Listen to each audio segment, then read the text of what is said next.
আচ্ছা, আপনি ভোট ভিক্ষা চাইতে এসেছেন, এটা কি বলতে পারবেন? রাস্তা না পুকুর? এটা আপনি নামতে পারবেন এতে?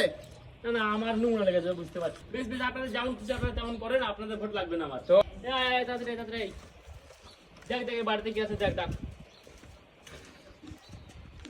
বাবু বাড়িতে কেউ আছেন? হ্যাঁ, কে? দাদা আমি বলেন। বেরিয়ে আসেন একটু। হ্যাঁ, বলেন। এই বলছিলাম যে সামনে তো ইলেকশন, হ্যাঁ। তো এই ভোটের জন্য বলছিলাম ভোটটা একটু দেখে শুনে করিয়েন। আচ্ছা, ভোট ভিক্ষা চাইতে এসেছেন আপনি?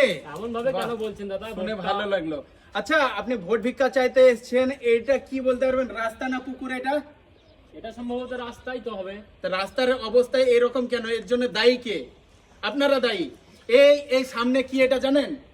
এটা মসজিদ নাকি? এটা জুম্মা মসজিদ, 5 ওয়াক্তীয় মসজিদ। এখানে যত নামাজি আছে একদম ফজর থেকে এশা পর্যন্ত 5 বার যাওয়া আসা করে এতে। প্রত্যেকদিন দৈনন্দিন জীবনে আমাদেরকে কতবার আসা যাওয়া করতে হয়। আপনি নামতে পারবেন এতে? না না, আমার নোংরা লেগেছে, বুঝতে পারছেন না? আমি তো দেখতে পাচ্ছি মানে যে 5 বছরে একবার এসেছেন এলাকায়, তারপরে এতে নামতে পারবেন না? তাহলে আমরা দিনে 5 বার 10 বার করে এতে কিভাবে যাওয়া আসা করবো তাই বলেন? হ্যাঁ, বুঝতে পারছি তো, এই বৃষ্টির কারণে এটা হয়েছে, বুঝতে পারলেন?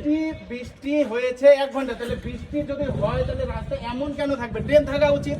আপনি কেন করেননি এখনো বেশ, পর্যন্ত? এই এটা নোট করে নে তো, এটা জায়গাটার নামটা একটু নোট করে নে তো।